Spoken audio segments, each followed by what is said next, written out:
Hi, this is Joseph Williams, son of John Williams, and you are watching the Nerf Herder Council.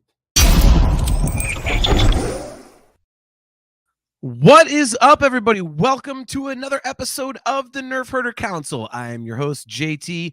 We are live on Facebook and YouTube, as well as the Facebook and YouTube pages of the Virtual Cantina Network. Guys, as a reminder, there could be some bad language in the show tonight, and the views of the Nerf Herder Council don't necessarily reflect those of the Virtual Cantina Network. We are, of course, brought to you by Audible. Go to audibletrial.com/NHC for your 30-day trial and a free audiobook download. If you are watching on either of the YouTube channels, please do not forget to click that like button, click that subscribe button, and smash that notification bell so that you are notified every time we go live. And of course, if you would like to get customizable Nerf Herder Council swag, just go to shop.nerfherdercouncil.com. Without further ado, let's say a small prayer together and hope that his computer shit is actually working, considering the fact that he had to reboot just before I went live. He is, of course, my best friend and my co-host. AJ, what's going on, man? Can you hear me? Oh, it works. Yes. We get it?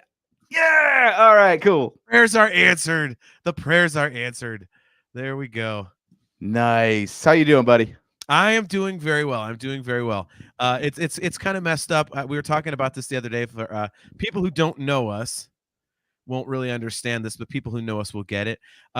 It's funny how we frequently have the same hair without meaning to. And it's usually the short, spiky hair. Then you went and did that. I was growing mine out, and then finally I got sick of wearing a hat and figured out I could do this messy shit with it. And all of a sudden, now here we are on camera, looking somewhat similar yet again. We must be like twins or something. Have that stupid twin thing where, you kind of you got a brain cell and I got a brain cell. That's how it works. Exactly. Oh, see, Kale's bringing it up already. Good to see you, Kale. He says, Laz, did you both get a haircut or something? Now, Kale, I was growing mine out, and I just got tired of wearing a hat all the time. And I was like, I had to interview somebody for an open position at my job today, and I was like, you know what? So over the weekend, I just decided to see what it would do, and this is what it does. I'm like, oh, cool. I don't have to wear a hat anymore. And AJ's had his for a while, so I can't really, take credit. But he's been doing his like that for a bit. So, yeah. So the Drake hair update, the great Drake hair update of 2024. There we go. Thrilling for all our audio viewers. The audio viewers are getting the ultimate bang for their buck as usual on the Nerf Herder Council. So, yeah. So there we go. We both have similar hair without even meaning to yet again. So obviously, we are going to be talking about Ghostbusters Frozen Empire tonight. We went and saw this on Friday. AJ, I think you remember it a little bit more than I do, because I kind of had that Star Wars reaction of, oh man, cool new Ghostbusters. And I was just, it's weird, man. We've talked about it on the show, but I tend to just get into the vibe of the movie when I first see something I'm really excited to see. I'm just kind of into it, like, oh, this is cool, man. I'm not thinking about the plot. I'm not thinking about characters, and it's just I'm getting into it. So I'm in that kind of mode. So I remember parts and stuff, and I read some reviews to kind of post spoiler myself. Kale says, full disclosure, the movie's not even been out for a week, so I have not yet seen it. Well, Kale, that's a perfect time for us to let everybody know that this show is going to have spoilers. So if you have not seen the movie, I don't think we're going to go too crazy into it, but in terms of spoilers, but there will be spoilers. So if you do not want to be spoiled, this is not the episode for you. So first impressions of the movie, AJ. We left the theater. What did you think right off the rip? Well, it's funny you mentioned how you were having too much fun just watching the movie to really pay close attention to it for this review show, because I had the same impression. It was fun. I think I had a lot more fun in this one than the last one. Okay. So that's what I was hoping for. The last one was just a very different tone from the originals, and I think this was more of a return to form. What about you? I would disagree. I had more fun with Afterlife. When my initial impression was, I had read not reviews, but I had brought up a bunch of reviews and kind of read like the tagline and the headline just to try and get like kind of like a cross section of what, quote unquote professionals thought about it. And I tend to agree with them. They basically said it was not as fun, not as funny, but with a ton of fan service. And I think that describes it perfectly. For me, my very first impression was the movie's just kind of there. Like it's good.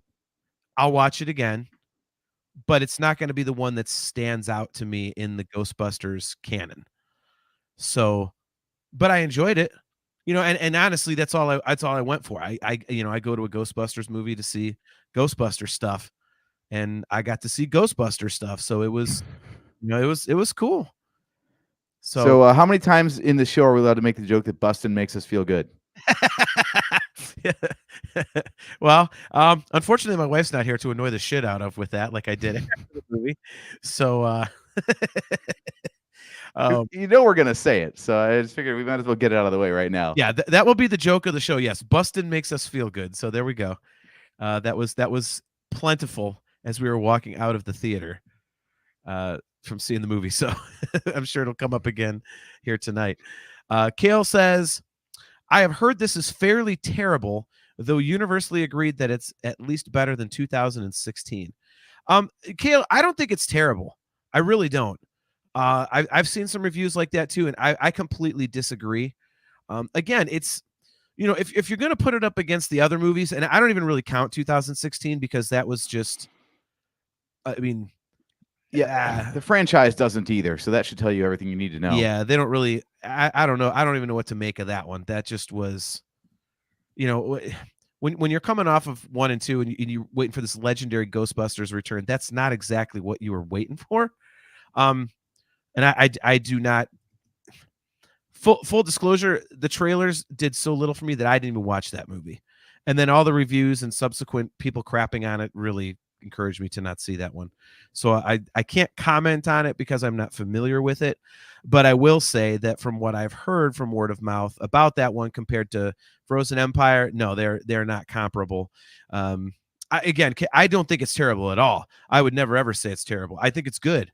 I think it's a good movie. I think it's an entertaining movie. It's a Ghostbusters movie. But I would say, like, if I had to watch any of the 4 outside of 2016, this would probably be my last choice. But that's not saying that it's bad. It's kind of like, saying, okay, if I had to watch one of the 9 Star Wars movies in the Skywalker saga, one of them is going to be last, but that doesn't mean that I don't enjoy it. So, okay. The Force Awakens, like I'll watch The Force Awakens any day of the week. Would I rather watch the other 8? Yeah, but I'll still watch The Force Awakens. So okay, that's fair. That's fair. It's interesting that you say you had more fun with Afterlife than with Frozen Empire, because I felt like that one actually dialed back the humor and dialed more on the character beats in the story. It was, the rediscovery of the Ecto-1 and, Phoebe Spengler's journey to understand her grandfather and the legacy and what he was working on. And I felt like this one, with all that out of the way, was able to just jump in. Like the opening scene was a nice ghost chase through New York City with Ecto-1. It was like right back into the thick of things, instead of like waiting for so long in Afterlife for the actual ghost busting to start happening. Yeah. No, I would agree with that. That it was cool that they got right into it this time. So that was a nice little change of pace, I thought. So I just think it was the darkness of the movie that kind of was a little stark. It was very Indiana Jones and the Temple of Doom without as much of the fun parts, I think. Because Temple of Doom is always happening in like a dark cave and, ripping people's hearts out and all that kind of crap. And this was kind of the same type of a thing. ASRP, Hamilton, Alabama State Roleplay. Good to see you. Thanks for tuning in. Says, I think that it's okay, but some parts are worse than others. Yeah. I got it. I mean, if there was a worse part, I think what I didn't like, the one thing I didn't like, and I know a lot of people say there's too many characters. I didn't really mind that so much. The whole Firemaster thing, that character was just kind of dumb. And I don't know about you, but it felt a little lazy to me, because I'm thinking, Didn't we already have the Keymaster? The name definitely felt lazy. Yeah, that Yeah. was, and I don't know, and the character was just, I know it's a comedy, but it felt too silly. You know, and It was weird the way it got pulled in two directions, right? Like we're supposed to be building the threat of this big bad, and at the same time, it's kind of played for laughs. Like this dude can barely bend a candle, and yet he's supposed to go up against this dude who's supposed to be all dark and grim. yeah, like the ultimate super baddie. Yeah, yeah, that was really the only thing that was kind of off-putting to me. Other than that, I didn't have a problem with it. Everyone's talking about all these new characters and stuff. I you know, I didn't really have a problem with it, I suppose.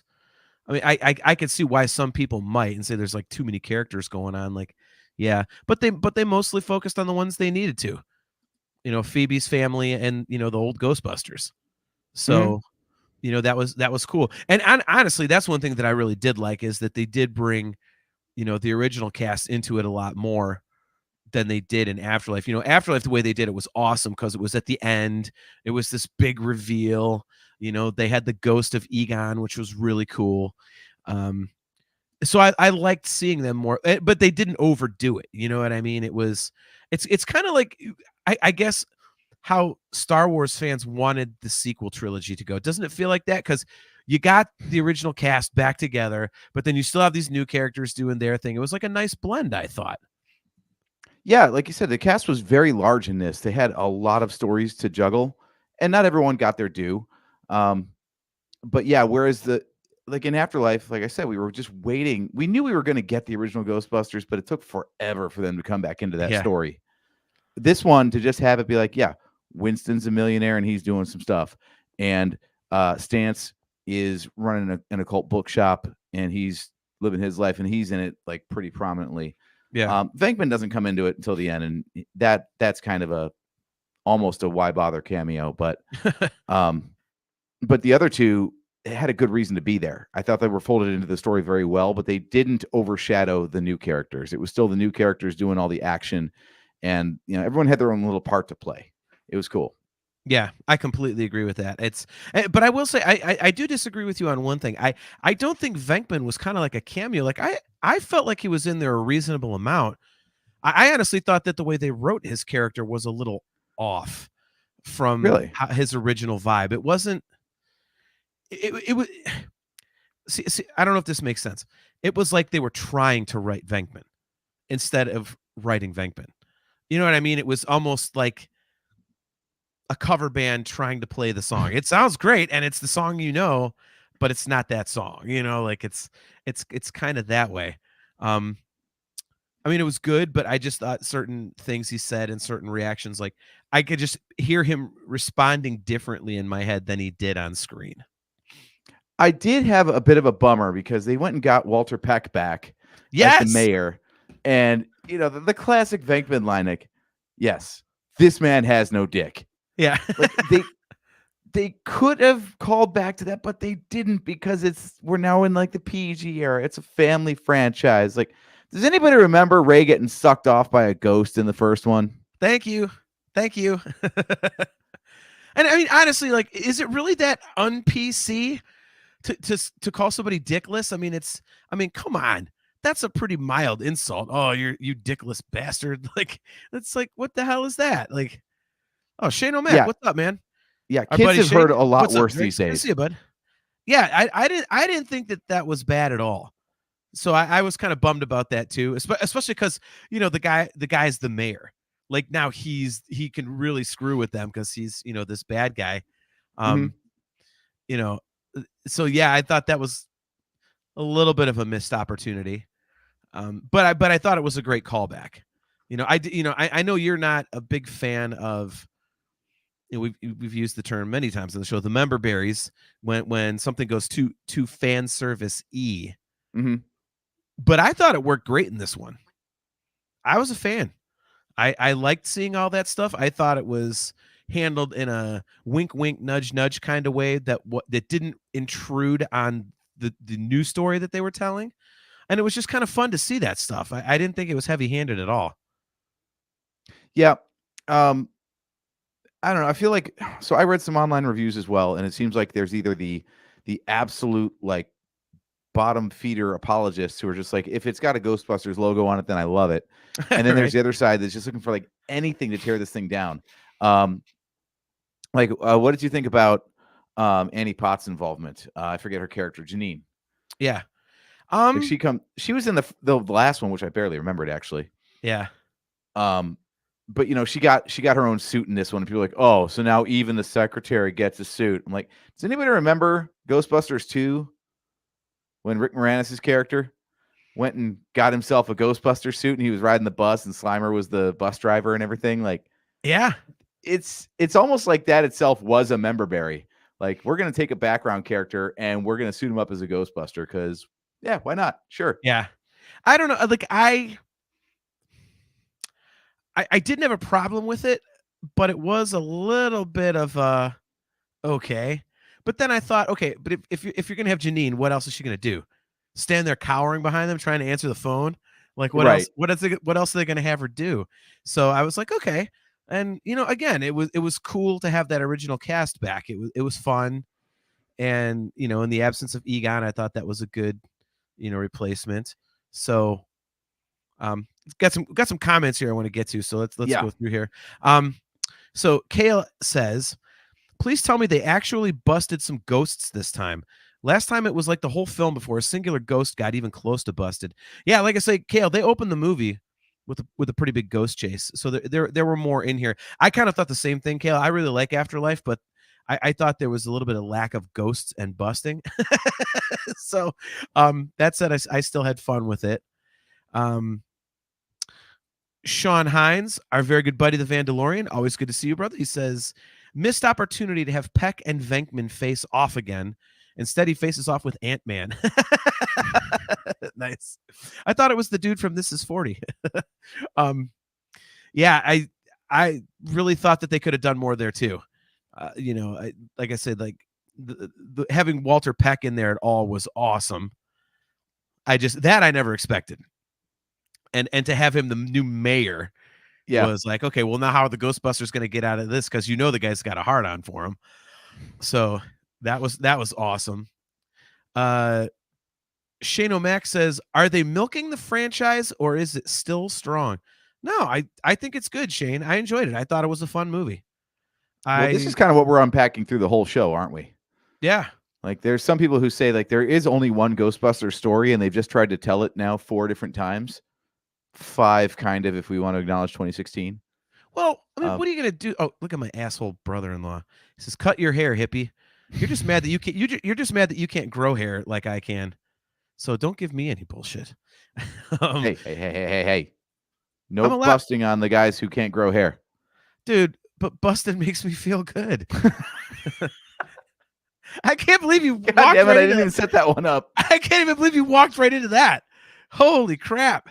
And here comes the frowny face, and I know who that's from. Oh, no, that's nope. There we go. Nope. The Vandalorian frowny face. Man, look at that. He's bummed out. We bummed out the Vandalorian. What are we doing? We didn't even, man, of all the things we've said, that gets a frowny face. Wow. Right. Okay.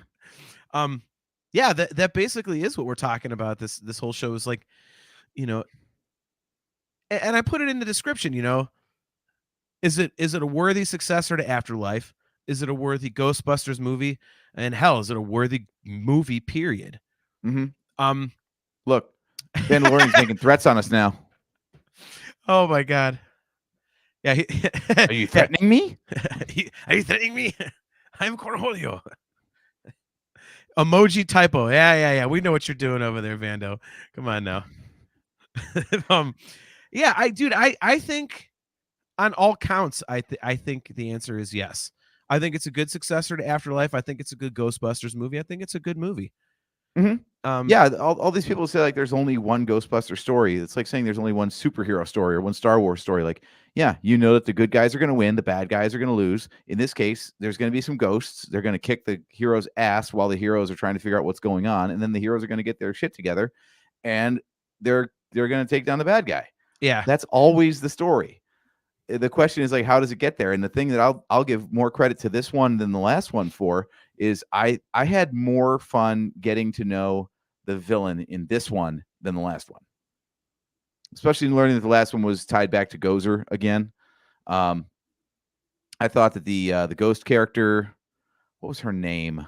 Not the ice god or whoever they were fighting, but the ghost that Phoebe was talking to. I'm glad you reminded me about that because I forgot because I didn't like that shit at all. But anyway, yeah. Really? Oh, that was stupid. Just got to sucker them in so that then she can cross to the other side. Like, stop. And also, I'm sorry, like if they were gonna do, I think I would have liked it if it wasn't like some person that just died yesterday. Like, if you're gonna have a character like that, make it somebody who's like from the 1800s or something that has been like suffering. This just looked like she, basically like took a bad hit of heroin or something and got knocked into some fentanyl and OD'd by accident or, some accidental thing. And, she was pristine and 2024. Like, it just wasn't believable to me. I was like, I like the idea of a new ghost. I hate this idea. Like every time someone goes on a real ghost hunt or a haunted house, it's never like this house was built in 1974 and it's got a ghost. It's like, no, this has been 100 years plus, and it's always some ancient thing. Like, did ghosts just like stop happening at some point? Dude. I like that they actually brought like a modern character. Now it didn't have to be like explicitly modern, but it was someone who it was just interesting to have any character development for the villains whatsoever. Usually it's just they're evil, they were evil, then they died evil, and now they're an evil ghost. Yeah, but this person looks like they're waiting to cross over for like the same amount of time they're waiting for a fucking bus. Like, what good is that? I don't care about that. Shut up, you whiner. There's people waiting hundreds of years to cross over. I don't need to see your dumbass sitting there for like 20 minutes going, oh, I can't cross over. I'm going to go turn on the good guy. Shut up. You got years to wait. Doesn't that make sense? No, it doesn't make sense. If you just died, It's whiny. wouldn't that be the point at which you absolutely will not accept it and you're just freaking out trying to escape that fate? No, that's whiny. Shut up, whiner. I don't care about you. I care about the little kid that died of like accidental drowning in like 1894. Okay, like, so John, how long are you going to be dead before you accept the fact that you're dead? I am not going to start what's the statute of limitations on not liking the fact that you died? If I'm in a movie, it's going to take a while. Jesus. See, okay, so Torres initially, good to see you, by the way, brother. We'll see you on Saturday, maybe. He says, I thought that was a good part, John. You're wrong. And then when I phrased it like that, he says, dang, when you say it like that, yeah. I mean, seriously. It just looked like she was posting on her Instagram and then dead. Oh, I got to cross over. Like, shut up. No. It just wasn't scary. It looked out of place. It looked like one of the people, like she could have been one of the new Ghostbusting crew because they're all like, teens, tweens, early 20s, whatever. Man, it might have been so far apart on this. It was dumb. It stuck out like a sore thumb to me. It was I don't mind the idea of it. It's just, I don't know. Like it just like, it looked like an Instagram influencer just croaked out of nowhere, and all of a sudden they're complaining that they can't fucking cross. Like, shut up. I didn't like it. Okay, by the way, her name is Melody. Whatever. Just so Melody, we can, frame it properly. No, I don't know. Like I said, I like the fact. Double raspberry thumbs down. No, I liked it because it subverts the expectation. Now we got the chat doing it. Nice. Horsehead says, but busted makes me feel good. Oh my God. Yes. When the chat gets into it, you're doing it, man. Oh, see. All right. See, here you go. As soon as you saw a piece of the chessboard move and, like a ghost is doing it, you're instantly thinking, look, what was your prediction when you saw that move? Who did you think the ghost was going to turn out to be? Did you have any preconceptions about what that ghost was going to be? Yes. And what were they? I didn't think it was going to be some stupid tween who looked like she just got off her Instagram page and croaked, especially playing chess. That wasn't even that wasn't even like freaking like it just. okay, I'm trying to think out how to phrase this because I don't want this to sound offensive because it's not how I mean it at all. But I'm not picturing somebody like that engaging in a game of chess. You just don't picture it. Like I'm figuring somebody old timey. Like chess feels like a more old timey game, so I'm thinking a more old timey character. Oh, Horsehead is Jeff Caffrey. Okay, there we go. There we go. He says she's played all her dead life. But look at Kale. It's answering your question. How long do you have to be dead? He says, well, it depends on how you die. How extraneously horseshit was it? Did the people involved ever get their comeuppance? How long has my ghost been active? There's a lot of questions here. Oh, Chesty Crawley, what's up? Good to see you. Yeah, set an alarm for this podcast too. It's 8 p.m. every other Wednesday. So the weeks I'm not doing Talking Into Infinity, I'm talking about this stuff and telling my brother why he's wrong about a ghost like this. Okay, so to answer Kale's question, Melody died in a fire with her family when she was 16. Then why isn't she all burned up? There you go. Perfect example. She died in a fire. That's okay. I died of smoke inhalation. Ooh, I'm so scared. Nah, show her all charred up and shit. I'd be fine if she's playing chess.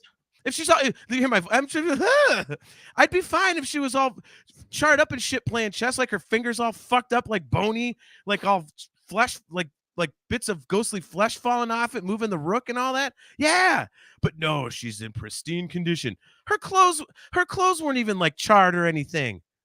Phoebe wouldn't have wanted to hook up with her then. Come on. That was strongly implied, wasn't it? Mm-hmm. That was strongly implied. Although I think we're reaching kind of equilibrium on that because it was implied, but it wasn't overt. So I like that. It's you can ignore it if you want. You can headcanon it if you want. I agree with that. Oh, look, Zamian's tuning in. Good to see you, Zamian. He agrees with me. See, Zamian's on my side.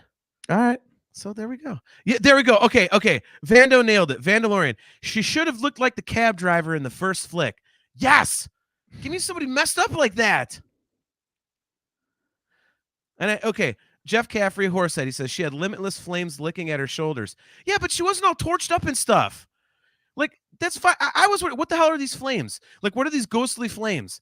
And then later on, when they said, oh, I burned up in a fire, I was like, bullshit.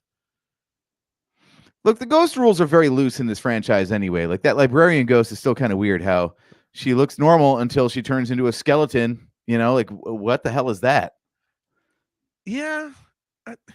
I don't know. I just didn't like it. It's whatever the story demands, dude. It could have been done That's better. The bottom line of it all.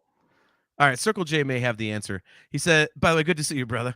Ooh, AJ, you should talk to Circle J about a job if it's remote. He says there's little marshmallow men walking around. I mean, what do you want? Oh, that's true. But the little marshmallow men, the Stay Puff, the mini Stay Puff men, those are real. Those exist. And they're funny and they're cute and they're good. Mm-hmm. They're like minions, only smaller and more tasty and evil. I don't know. I'm surprised that I haven't actually read this online, so maybe I'm going to start something here. But to me, they're kind of like the porgs of the Ghostbusters universe. That's hilarious. They're little pains in the ass, but they're adorable and cute, and they are very marketable. Yes, they are. Oh my god! And they're not in the movie as much as I thought they would be, which kind of bummed me out. Well, I'm glad about that because they got no reason to exist. They're just there because people like them. They serve no purpose. So I was afraid that they were going to be all over the place. Like, oh, these are our mascots now. Like, yeah, that's like in the Ghostbusters cartoon when Slimer joined the team. Like, you guys bust ghosts, and he's a ghost. What the hell is he doing on the team? Yeah, that's a little weird.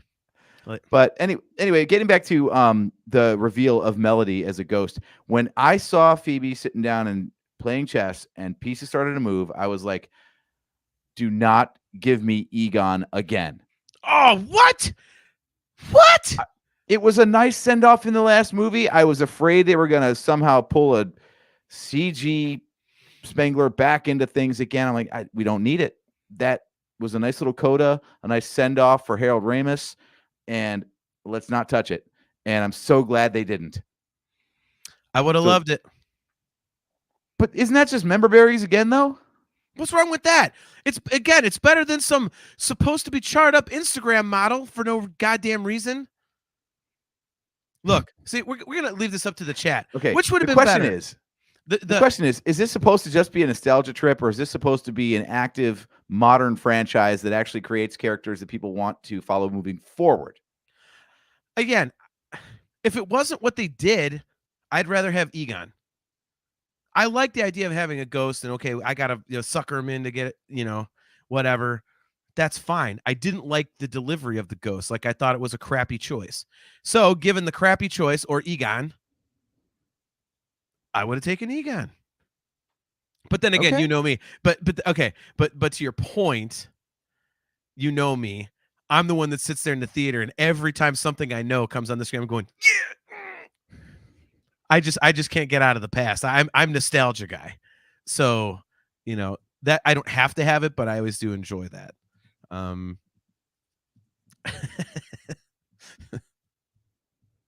It's just- Vandalorian. She looked like an emo influencer that's indifferent to her blue flame ghostness. Fair. That is fair. But I That mean, is- Phoebe's the most compelling character, right? Oh, but dude, one of the most underrated characters in movies in recent history for me. I love the character of Phoebe. Yeah. Why did I- So yeah, Melody might not have been the best execution, but I did like that it was a good bit of character development and stuff for Phoebe to deal with through the movie. It's Yeah. way more compelling than just the old, well, I'm the granddaughter of a Ghostbuster. Oh yeah, yeah. Well, and dude, I mean, she looks like Egon. She acts like Egon. I mean, it's like hitting those member berries without actually having Egon in the movie, which I think is the writing on that character is absolutely perfect. Mhm. And Jeff Caffrey is disagreeing with me immediately. He says, Yeah. I thought there was too much Phoebe. See, Jeff, I'm going to completely disagree with you. I love that character.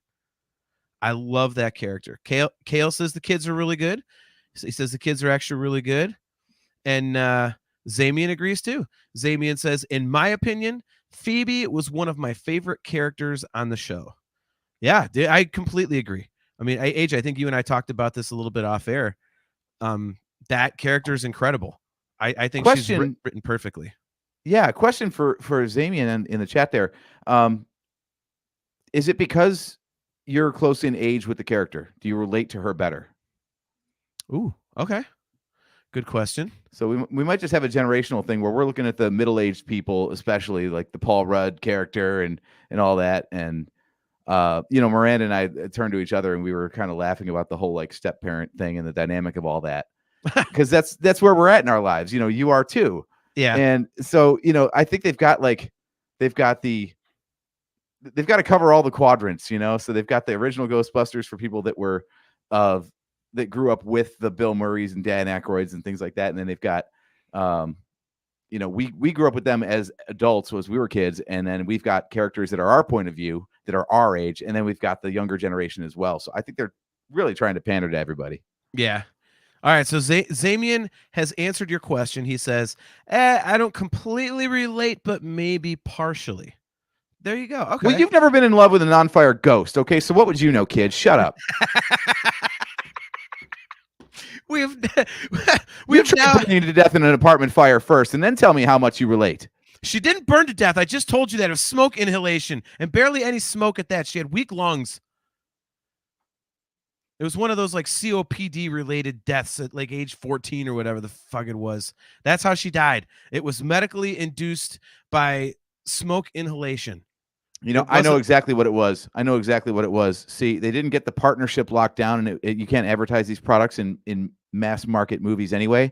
But what it was all the damn vaping, and the brand, of course, was JUUL. So instead of Zool, it was Juul. Yep. Very well played. Very well played, man. Oh my God. God. Chiming in. She got licked to death by flames. Exactly. See, it's just dumb. Again, keep that character exactly as is, but make her all burned up. Then I'll believe it. It didn't even look like she was dead. Kale nailed it. Kale nailed it right there. She didn't die in a fire. She lost a flame war. Look at this. And Jeff Caffrey, there is no vape, only Juul. Man, the chat is on point tonight. You guys are awesome. God bless it, man. So with this massive cast of characters, who do you think got the short shrift? Ooh. Wow. That is a difficult question to answer. I would say, man, I don't know. Part of me wants to say Slimer, but I don't think you can have like a shitload of Slimer. Part of me wants to say Venkman because I think he could have been written a little better. Other than that, I thought it was pretty well balanced. I didn't find myself thinking, oh, I wish I had more of this person or that character or whatever. I thought it was I thought it was pretty balanced, really. Maybe you could say the mom. I don't think she had a lot to do, but just kind of like, play second fiddle to Paul Rudd most of the time. But I mean, even that was weird because, Paul Rudd is usually like a scene stealer for me.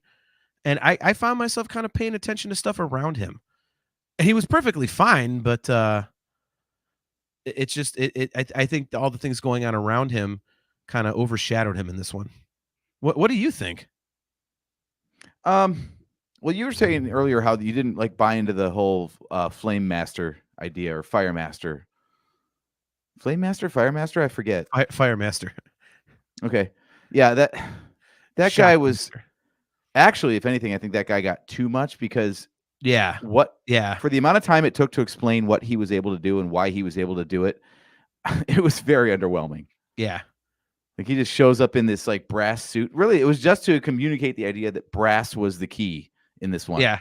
Like, oh, big friggin' deal. He's got this grandmother and this whole backstory. I'm like, wow, man, that's a lot for how little you accomplished. Yeah. Like I It's said, really just so Phoebe could modify her proton pack. That was it. yeah, that was. I'm gonna have to watch it a few more times because I completely agree with you on that, and I want to try and come up with ideas like, okay, what would I have preferred? Because after watching it only one time, you can't say, oh, they should have done this and should have done that, like, But I mean, I do think there was more they could have done with the whole family dynamic, the whole found family thing. Like you said, I feel like Paul Rudd and the mom didn't really have a whole lot to do. It focused mainly on. I feel like the big standouts for me were Dan Aykroyd having a lot more to do in this one, but it was integral to the story, so that made sense. yeah, And the kids, those are the ones that I remember most getting the most screen time, and that includes Melody. She's one of the kids. yeah. So yeah, but then you always come across the problem. If you want more of one character, then who gets less? Yeah. Who do you think wouldn't suffer from having less screen time? Yeah. And I don't really know on that one, but you keep talking about Venkman being well balanced. I don't remember him showing up until like the final battle. No, I mean, he was in there before a little bit. It's just I think he was in there more than you remember, but well, he didn't show up as a Ghostbuster. Like he was definitely apart from the group, and then he's like, "All right, I'll put this on again, I guess." Well, that was kind of interesting to me because that's art imitating life, right? Because it took them forever to get him on board for Afterlife, and then all of a sudden he's easily back for this one. So I'm wondering, like, did he just have such a good time? I haven't read the articles online to see what he said about it. Like, did he just have such a good time with Afterlife that he's like, yeah, I'll come back? Or did he basically say, okay, I'm done? And they're like, well, but wait a minute, here's a Brinks truck full of goddamn money. Okay. Right. It's Kung Pao. Well, okay. It is interesting. It is absolutely interesting to me that like a rumor has it that the reason it took so long to get a Ghostbusters movie done was because the original cast had right of first refusal. Like if they didn't like a script, then the whole production was shut down. Yeah. And Bill Murray was the guy who wouldn't greenlight anything. So it took until, unfortunately, 2016, and then Afterlife. And it's amazing how, like, as soon as Afterlife happened, the second one comes around. It's like, yeah, sure, totally. Yeah, let's do that. Like, maybe it's just a victory lap retirement tour or something, but I don't know. Yeah. All right. So Man, the chat is on point, like I said. Jeff Caffrey, Horsehead says Ray was everywhere, even when it didn't make sense. But I love me some Aykroyd. Yeah, I'm with you, Jeff. I liked having a bunch of Ray. I just think it's a great character, and having him kind of be like the old head and still being in his the occult shop that is pretty cool. I like that. Vandalorian Sean Hines says, did we want more time with the OG Busters, especially Murray? Of course, but it was still a fun watch. Afterlife was better, but this is not as bad as the interwebs claim. Yeah, I think that's exactly my take. That your last point there. It was a fun watch. I liked Afterlife a little better, and it's not nearly as bad as a lot of the internet is saying. Miranda Helmet, good to see you, by the way. Good to see you. She says, I didn't like the Firemaster character at all. Found him annoying. Yeah, I was saying it at the beginning, Miranda. I didn't really like that character. Is that the character or the actor? Because man, every time he shows up in anything, I don't see a character. I just see like the same portrayal. It's yes, like Sam Jackson, except Sam Jackson has way more charisma. Okay, I was gonna ask you about that because I didn't want to say that because I obviously haven't seen everything this guy's done, but the few things I have, it's like he just has one delivery and he just plugs it into every role. People say that Chris Pratt does the same thing.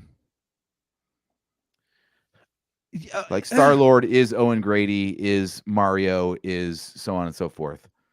But yeah, this guy, like, I could see that he might as well have been doing a Quest commercial. He might as well have been doing the Eternals. He might as well have been doing his fake Jedi character from the Kenobi series.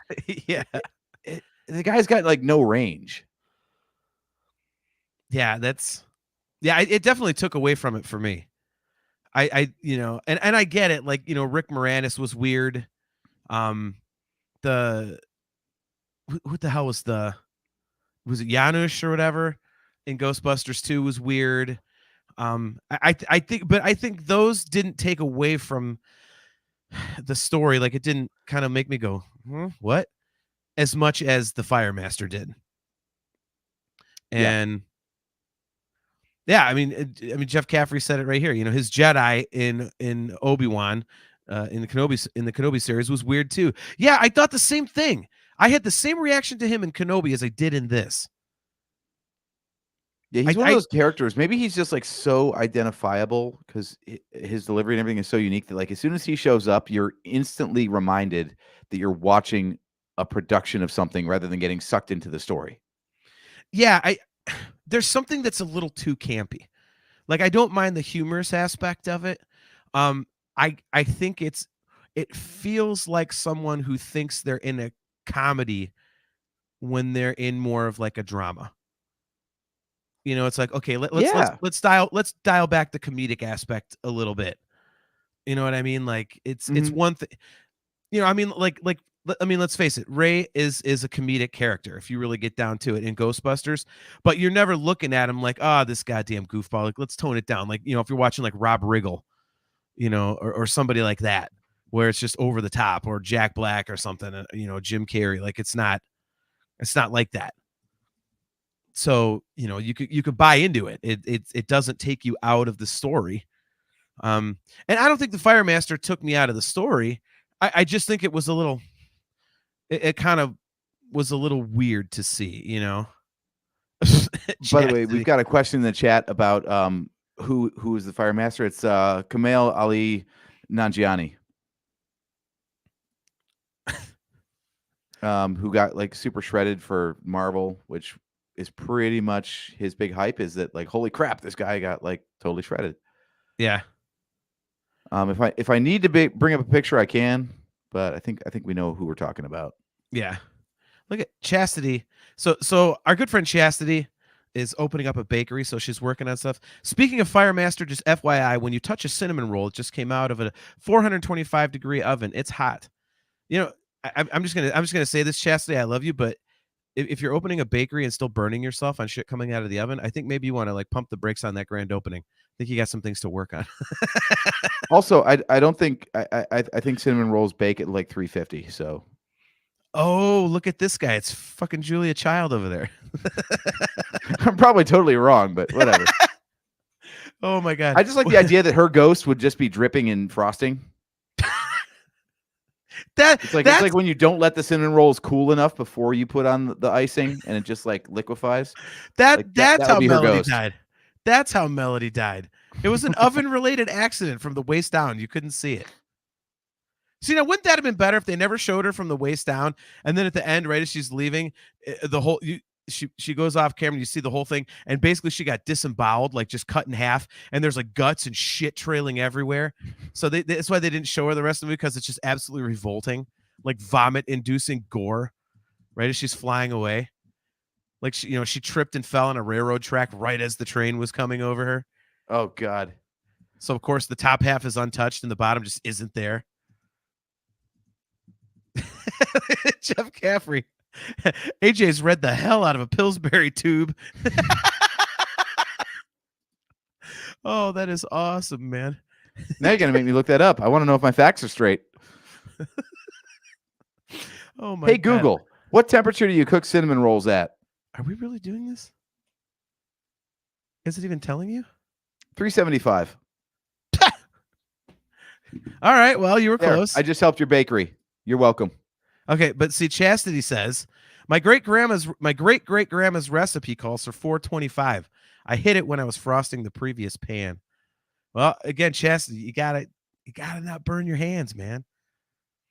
If it's one thing I know about bakers, I'm is not they even gonna can't make burn their jokes hands. about ripping on great grandmother's recipe. So Yes, that is true.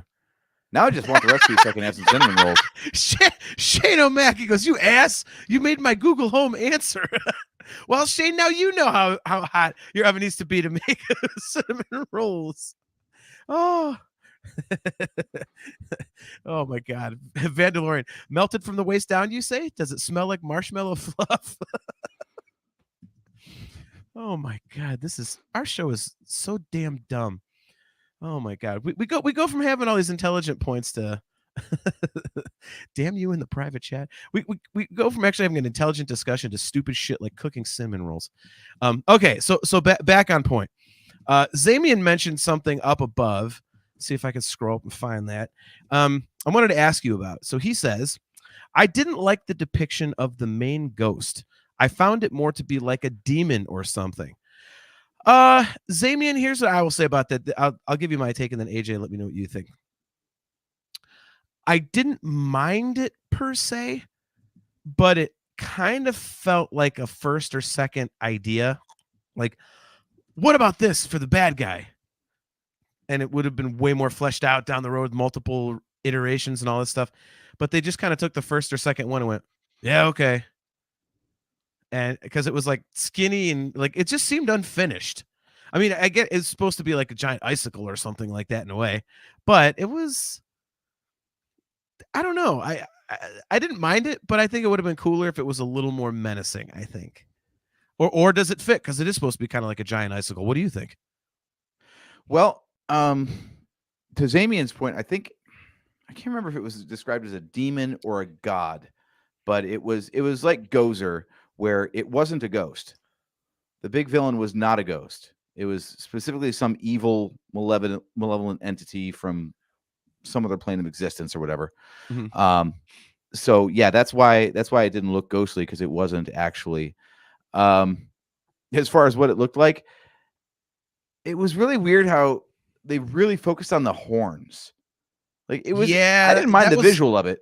The visual of it was okay. I thought the design of the character was cool, but they made such a big deal about like, oh, the horns are such a, once he puts those horns on, like watch the F out. Like, do we have to say F, or can I just say the word? I mean, we already gave a disclaimer, but anyway. I've already said fuck like 4 times. Yeah, I know. We got some sensitive ears in the audience tonight, so I just want to clean it up. Oh, cut that shit out. Don't even be pulling that crap. Damn. Oh, come on. The number of jokes that we haven't made, that was the private chat that I sent you. Anyway. Okay, we wouldn't have made a lot of those jokes anyway. Don't be doing that. Anyway. It's almost like I'm reminded of like Thor Ragnarok with Surtur.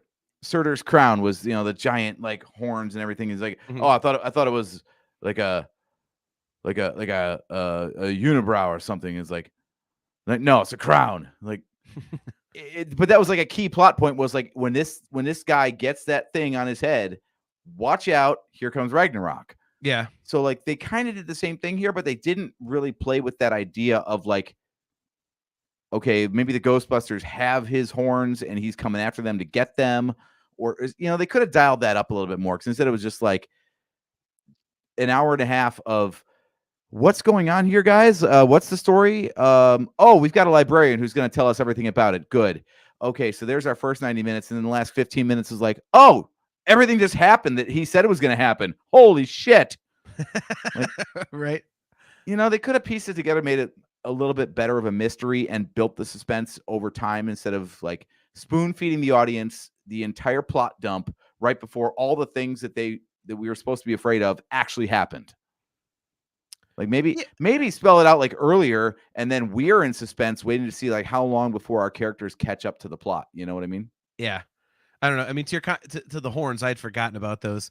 I'm like, is this guy like one of those like Cadillac convertibles we see in like the 60s and 70s, like driving down the dusty road, like with like the giant goddamn horns on the front? Like, what the hell is this? Yeah, exactly. Exactly. Why is it always horns, by the way?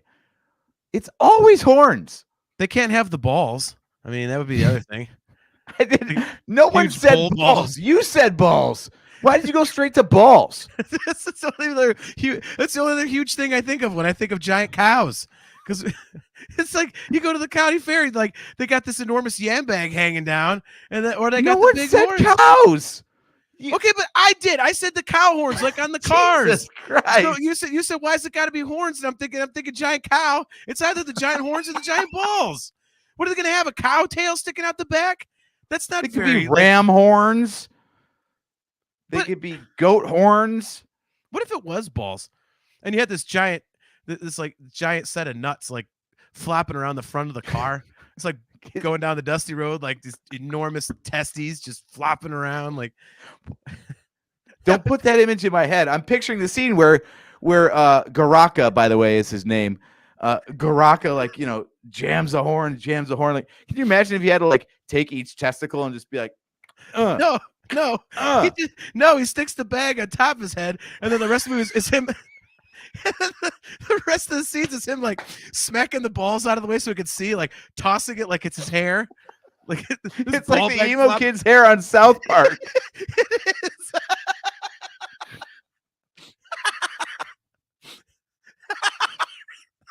There you go. There's a good mental image, everybody. Oh my God. Kale says, why is your mind on giant balls? Look, man, I was thinking of the giant cow horns on the front of the car. And then he said, why's it got to be horns? And the next thing that popped in my mind was being at the county fair with the giant nuts.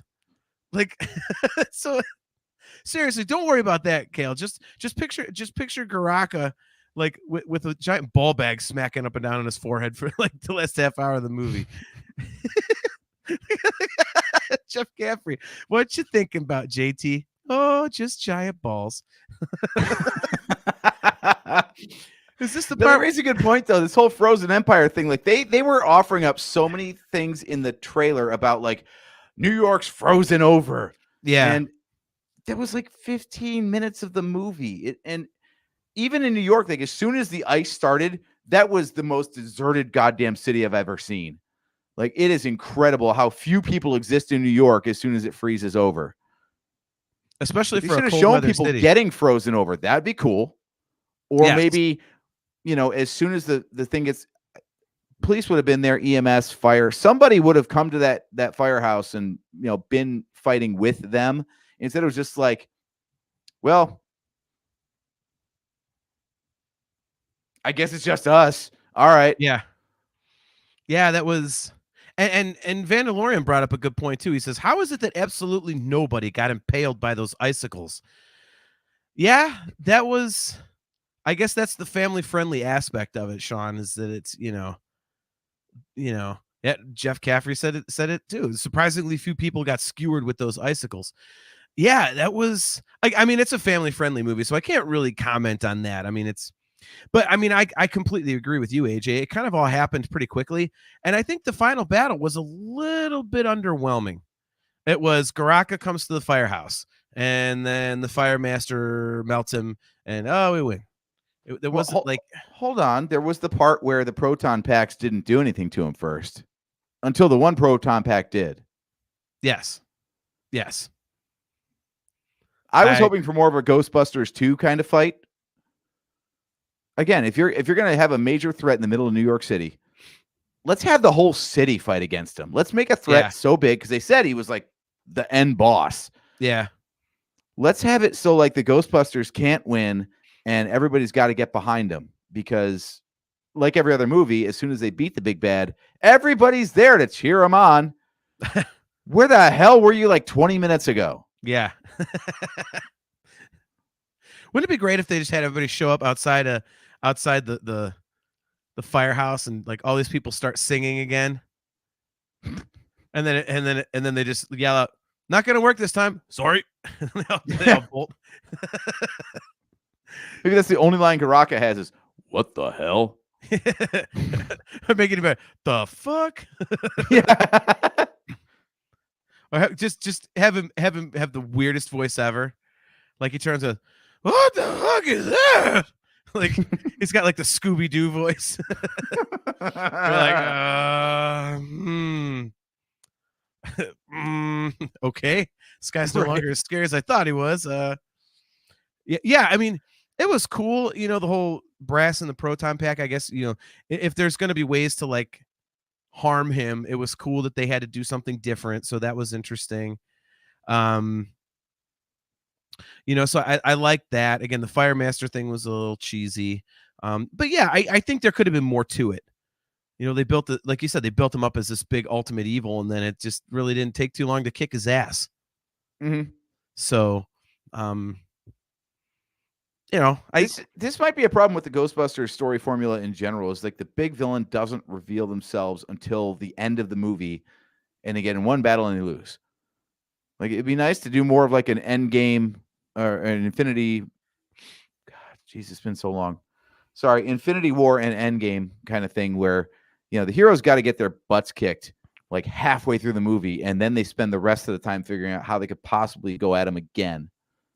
Or maybe it's just WrestleMania season. I'm caught up in Cody Rhodes' storyline, but yeah, like if this is like the big villain that's so hard to defeat, let's watch him win a little bit instead of like instant defeat every time. Yeah.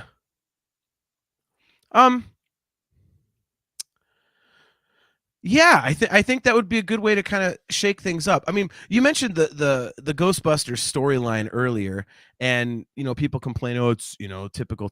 But I mean, like, I was gonna say earlier, and we got onto another point, but I mean, what else really is there? I mean, do you want to see like some artsy fartsy, like thought provoking Ghostbusters movie? Or do you want to see Ghostbusting? I mean, it's like, it's like an AC/DC record. Like, do you think AC/DC fans want to hear him do something progressive? No. Get out there and play 4-chord jammers for 40 minutes and let's move on and get to the tour. Like, it's like some things are just good as they are. I mean, the concept of Ghostbusters does not lend itself to some, Sundance Film Festival award-winning thing. It's like, nah. Have some cool characters doing some funny things. Have some kick-ass special effects with ghosts. Throw some Slimer in there. Proton packs, and you've got yourself a movie. I mean, it's like the ultimate popcorn flick, and it was, I mean, it's awesome. It's just, it's fun. As long as we're circling back to previous points we didn't get to in the chat, Miranda had brought up earlier the idea that she really liked the idea that, at least I think it was Miranda, I hope so, because I like this point. So whoever said it, anyway, the idea that the ghost containment unit had a capacity, and it was going to get full eventually. Did. Yeah, she did. Like, did you like that idea? I mean, I totally see what that is. That's an environmental message. But I thought that even myself, like even as a kid watching those movies, I'm like, so you're just shoving ghosts in there? Like, how many ghosts can you stuff in that thing? Like, how long can you bust ghosts before you? Well, what do you do with the ghosts? Like, unless it's a bottomless pit to like house them, then you've got to do something else with them. Yeah. No, and I agree. Like, because it kind of, and it doesn't sound like they've even solved that problem. Their solution so far seems to be that they have a bigger, deeper hole to stuff them in. Yeah, I'm trying to think if there's no, I can't disagree with any of that. I actually enjoyed it, like, because I kept thinking this is kind of like the whole, okay, there's fuel in spaceships now in The Last Jedi, which is one of the few things I did not like about that movie. It's like, come on, seriously, we're gonna do that now? And I Mhm. started thinking about it when they first said, "Oh, the ghost containment thing is full." I'm going, seriously, that's what we're gonna do? Like, there's a gajillion ghosts, and they take up space. And then I stopped to think. I'm like, you know what? Actually, I don't really have a problem with that, because you could at least see that as being a realistic sort of thing.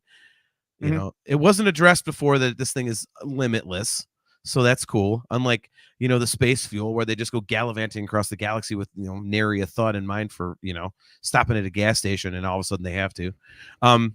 So yeah, I actually like that too. It was kind of like it was an interesting new story plot, or story is plot, you dumb dickhead.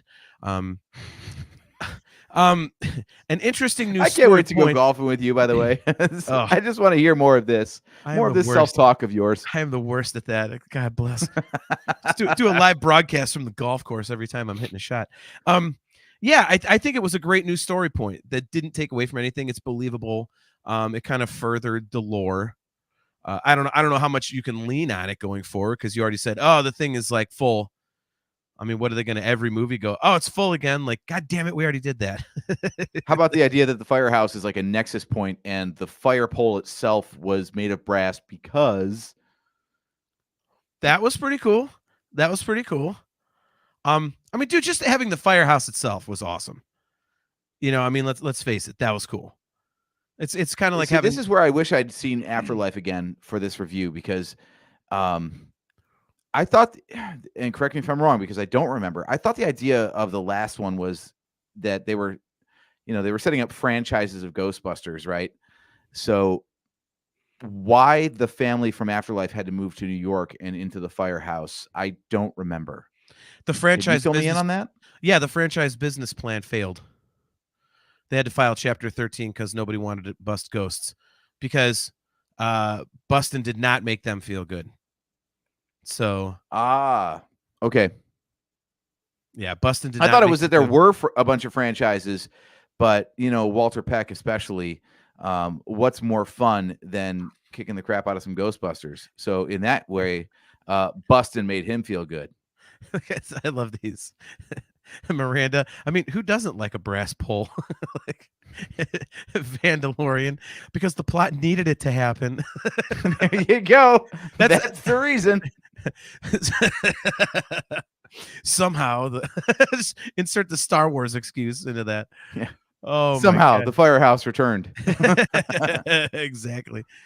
Yeah. Yeah, that was pretty cool. I forgot about the whole Nexus and brass pole thing. Like, I mean, it's a little cheesy to say that, I suppose, but it's pretty cool. I mean, okay, especially the brass pole. Like, that's kind of interesting. But Jeff, busted makes me feel unfulfilled. Nice. Now, we've had two movies now where we've crossed the new group with the original Ghostbusters. Moving forward, do you think the original Ghostbusters have to be in another movie? This definitely doesn't feel like the last one to me. What do you think? No, I definitely think they can keep going. Excuse me. And dude, I think keeping the original Ghostbusters in there, I think they definitely need to do that. I think Phoebe, and to some degree, whatever what's his name's character is, the brother who's on Stranger Things. Blitzer. Phoebe Wolf Blitzer. Yeah. Wolf Van Halen. No, I think definitely Phoebe and somewhat the brother can carry a movie on their own without the legacy characters. As much as I love Paul Rudd, I think he and the mom can't really.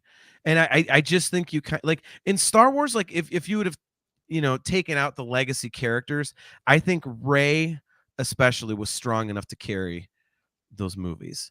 Kylo Ren was strong enough to carry those movies. So it's not as big a concern.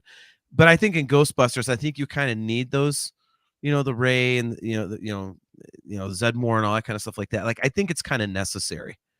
So, yeah, I mean, Jeff has a good idea. He says, they don't need them to do the busting, but they should be around for institutional knowledge. Like, yeah, I mean, I would agree with that.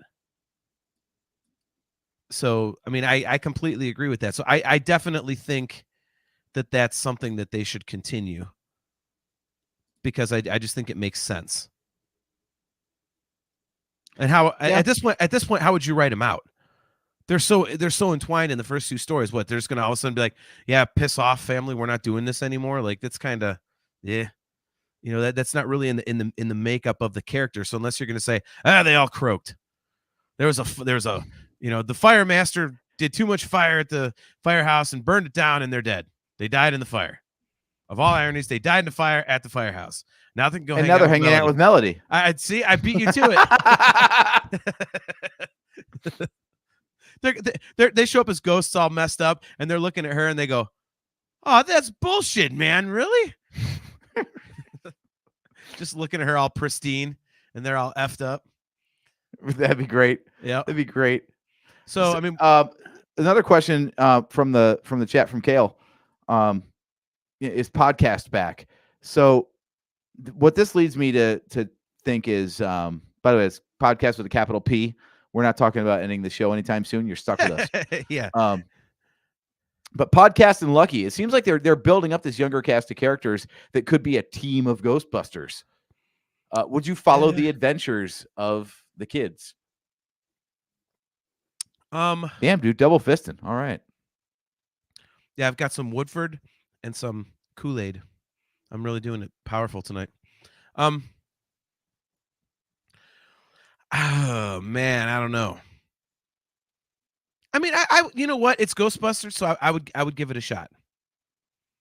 Uh-oh, what are you mixing for our audio viewers out there since you're holding up a Coke bottle?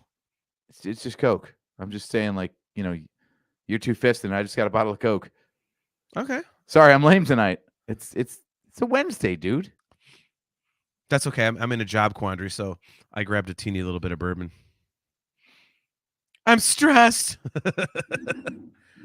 So now, if this was a WTF Friday, ooh, that's for after hours.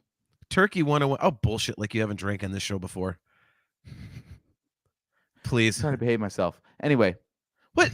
Good Lord! I'm putting that damn banner back up. I'm putting my new banner up. Where'd it go? This is fantastic audio, by the way. And this is great. I deleted it. Talk about Anyway, all right. shoulder. This is the Frozen Empire. Our show has now become the Frozen Empire. Well, asshole, I was trying to ask you what you thought, what your opinion on that was, and you were talking over me. I like the idea of phasing out the original characters, especially if this is going to be a modern franchise moving forward. You don't have to get rid of them entirely, but yeah, don't need them to do the busting. That's the thing. Like I don't want Bill Murray in a jumpsuit anymore. Okay. If we could stop with that and just say like, hey, yeah, we did that. And that's what I thought they were setting up in Afterlife was like, oh God, we know how to do this, but we're too friggin' old. Can you just do it for us, please? We'll just tell you what to do. Like, so for them to come back in this one and again put on the proton packs, I'm like, that wasn't really required.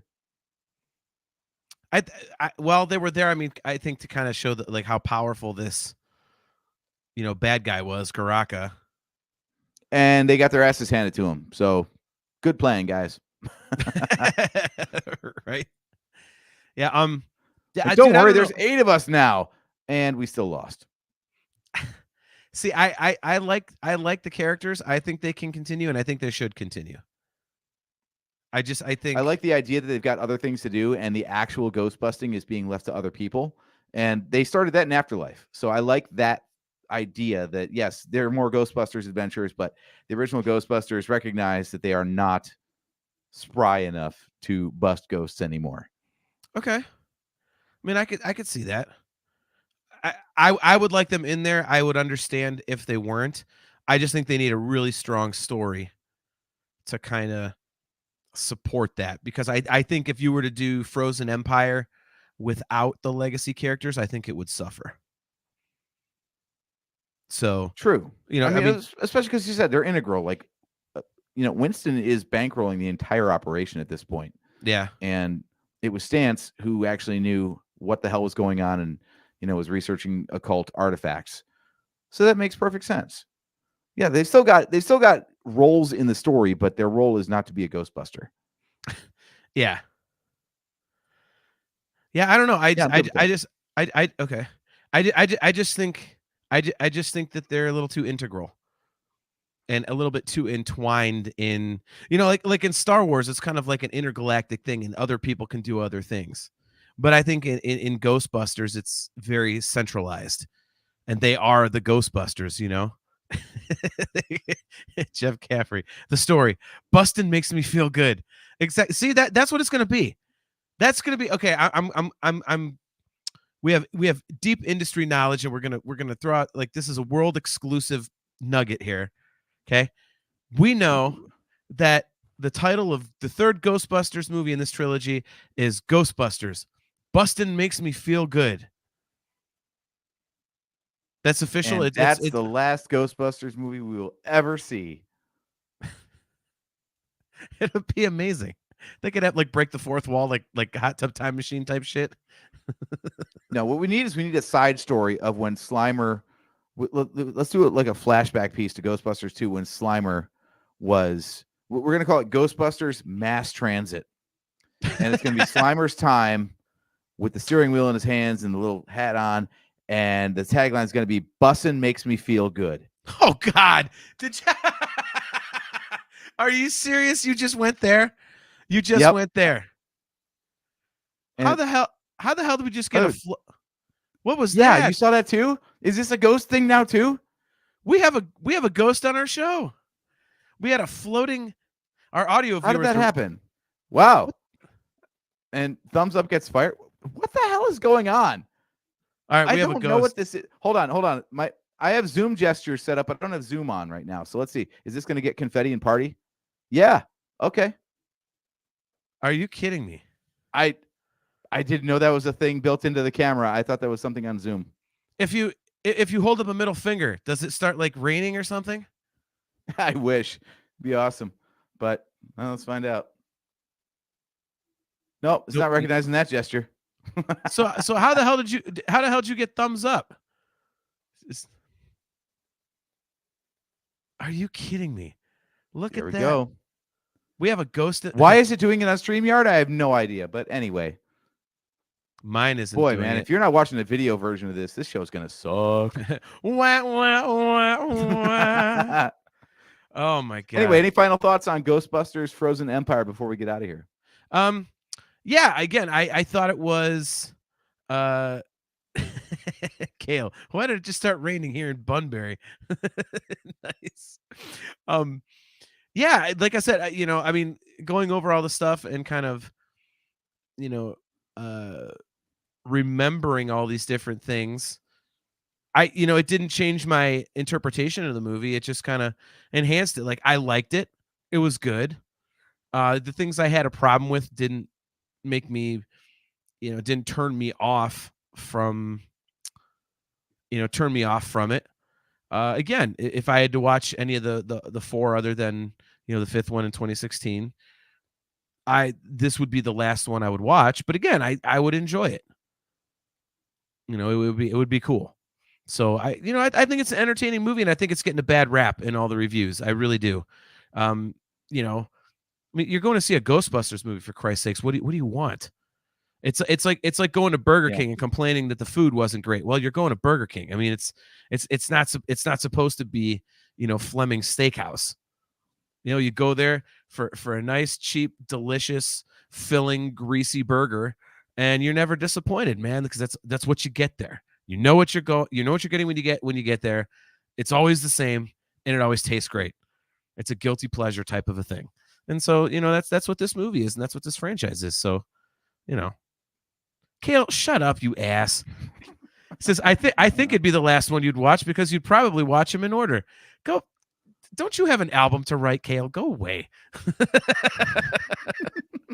Oh my God, I love Kale. He's hilarious. All right, so your final thoughts on All right. So as we started with, if it's got to be Afterlife or Frozen Empire, obviously Frozen Empire couldn't exist without Afterlife. So much of this would make no sense without that previous movie. But I enjoyed this one more. I spent so much time in Afterlife waiting for it to feel like a Ghostbusters movie instead of a movie that had Ghostbusters in it. And this one just felt like a Ghostbusters movie to me. So I thought I had more fun with this. And to your point, I knew what I was. Well, I thought I knew what I was in for going into it, and I got exactly that. So I went in wanting a Whopper, and I got a Whopper. So Yeah. I'm okay. I'm happy with it, and I actually really like the idea that there was enough of the old formula in there to make it feel like a Ghostbusters movie, but also enough new stuff, including Melody, to develop the younger characters. And add something new to the formula, because there wasn't a whole lot of character development in the original movies, let's be honest. So at least now we've got a little bit more depth to the cast, especially the younger cast. So when they have to take on more of the narrative burden in future movies, we're invested in them. Yeah. So overall, I'm gonna give it a higher ranking than Afterlife. And I think in the pantheon of the four movies that we care about in Ghostbusters, 2016 notwithstanding, it's between 2 and 3 for me. Interesting. And the ones below it, in fact, I haven't finished my rewatch of Ghostbusters 2, and that's why I say 2 or 3. If I like Ghostbusters 2 a lot, then it'll be number 3, and if not, then I'm going to put 2 and Afterlife below it. Okay. I have not ranked them, so that's not something I can do on the fly, because I think it's definitely, I'm sure it's probably easy though. I mean, it's, I think honestly, I think it might be in release order for me, but I do like them all. So, oh God, Carp, my damn drummer. What's up? Ray Parker Jr. cannot be contained because he's not a ghost, you dummy. Right. He doesn't know anything. This guy, dude, this is what you get when you hang out with somebody who just hits things for a living. Oh, Lord Neanderthal. One final thought. I do wish they had consulted the Ecto-1 before dragging it out of mothballs, because as it was sitting there in the barn, maybe Rustin makes it feel good. Oh my God. Seriously? But like, the side job for Miranda is cleaning houses. Maybe Dustin makes her feel good. See, I wish you wouldn't do this, because I was really hoping you were going to make these bad puns, because, dude, and you like Trustin makes me feel good, but you're not providing me with a lot of trust. You know what I'm saying? Like that. Okay, that is a fair point, but I mean, we've got a baker on the show tonight with Chastity. Maybe she does more than cinnamon rolls. Maybe she makes pies, and Crustin makes her feel good. You're trying, aren't you? No, it's just I can see the wheel spinning. I just wish my brother-in-law was on the show, because like he's awesome at this, and Justin makes me feel good. So, like, how about that? I used a name. Whoa, nice. Cheating. Of course, Carp comes in. Carp for the win. He says Lustin makes me feel good. Yep. Very good. Very good. Oh, and with that, do you want to close up shop? Because we're not going to top that. Yes, we can do that. I believe we do have the schedule for the upcoming virtual Cantina Network shows. Do we not? We do. All righty. Well, I will bring that up. Would you like to see that now? I will do that. So obviously you are watching the Nerf Herder Council. You already know that. So the rest of this week on the virtual Cantina Network on Thursday, March 28th, obviously tomorrow at 9:30 p.m. Eastern Standard Time, 6:30 p.m. Pacific. It is the VCN Watch Along. It is Bad Batch Season 3, Episode 9. So tune in for that. On Friday, March 29th at 3 a.m. Eastern Standard Time, midnight Pacific Time, it is the Bad Batch After Show, Final Season, Episode 9. And on Sunday, March 31st at 11 a.m. Eastern, 8 a.m. Pacific, no show, 5th Sunday. Jedi Archives and Unifying Force are off on the 5th Sunday, so there will be no show for them. But yeah, so make sure you guys catch the VCN watch along tomorrow night and the Bad Batch after show on Friday. Those are both awesome programs. If you haven't caught them before, please make sure that you do. AJ, before we jump out of here, tell everybody about our Patreon program. Yes, if you go to patreon.com/NHC podcast, all of our shows go up there. If you subscribe to our Patreon tiers, we have $1 a month or $3 a month. $1 a month is very simple. It gets you early audio access to the podcast, so you can get this in your earballs on Fridays instead of Sundays. And for the $3 level, we'll also give you a shout-out on the air like our good buddies Joseph Wren and Mark Thrasher already do. So you can get your names up here on the show as well. And we also have plenty of content in the pipeline ready to go. We're going to launch a new tier at $5 whole a month coming up next month. We're going to have commentaries, might do some watch-alongs and some live events that are subscriber only. So sign up for that $5 tier when it goes live. And the best news of all is that you don't have to spend any money whatsoever to subscribe to us on Patreon. As we make updates to the show, then we're going to post there first. So that's your first opportunity to find out like what merch is dropping next or what bonus content is available only on Patreon. So go to patreon.com/NHC podcast, sign up for no tiers or one of the tiers that you choose, and we will put that money to good use and bring you more of this nonsense until you puke. Yes, that's our goal in the Nerf Herder Council, is to make people vomit. Hopefully we have been successful, or hopefully we have not been successful. So well, thanks guys for tuning in to another episode of the Nerf Herder Council. Huge props to everybody in the chat, Zamian and Miranda, obviously our good buddy Spencer. We didn't even bring Spencer's comments up on the screen. Vandalorian, Sean Hines, of course Jeff Caffrey, Shane O'Mac, Brian Carpenter. I'll see you on Saturday. Please don't screw up any of the songs because I never make mistakes. Chastity Crawley, always good to see you. Hopefully you enjoy this one too, Chastity. Chastity is one of our biggest fans, listeners, viewers of my music podcast, Talking Into Infinity. So awesome to see her. And yeah, so thanks to everybody. AJ, anything else before we sign off for the night? Well, I just wanted to say, what are we doing for our next episode? Oh, wait, I've already called it. We are going to be 11 episodes into the final season of The Bad Batch, and we are a Star Wars podcast. So I would like to talk about the season so far before we get into that final run of episodes leading up to May the 4th. Okay, so the next episode is Bad Batch Season 3. The next episode will also be subtitled AJ Fixes His Microphone. So we'll have that all fixed for you since it's all jacked up now for the last few minutes. So maybe just shut the fuck up for the last few seconds of the show so that at least it sounds good on the outro. Oh, there we go. By the way, yeah, Jeff Caffrey's right. Nothing can top the Chewy shirt. Yes, the Chewy shirt is officially on sale. So make sure you guys go to shop.nerfherdercouncil.com to get your very own Chewbacca's family shirt. And AJ, I'm just going to put it out there. I think we need a new t-shirt design based on tonight. We need the official Nerf Herder Council Ghostbusters logo with Bustin' Makes Me Feel Good under the Nerf Herder Council logo in Ghostbuster font. I'm just going to say, so there you go. Works for me. It's going to be a limited run because as soon as the lawyers get a handle on it, it's going down. So see, we should another just put reason to be on Patreon. Yeah. Also, we could just make it live while we're on the air here and have people just scramble to buy them on the air. That'd be good too. So, anyways, guys, thanks again for tuning in to another episode of the Nerf Herder Council. Again, we are brought to you by Audible. Go to audibletrial.com/NHC for your 30-day trial and a free audiobook download. If you are watching on either our YouTube channel or the YouTube channel of the Virtual Cantina Network, please make sure to click like and subscribe and also hit that notification bell so that you are notified every time we go live. Again, if you would like to get customizable Nerf Herder Council swag, go to shop.nerfherdercouncil.com. And if you would like to get Virtual Cantina Network gear, go to tpublic.com/user/virtual-cantina. Vandalorian, one last time for the night, says, Nerf herding makes me feel good. Amen to that, brother.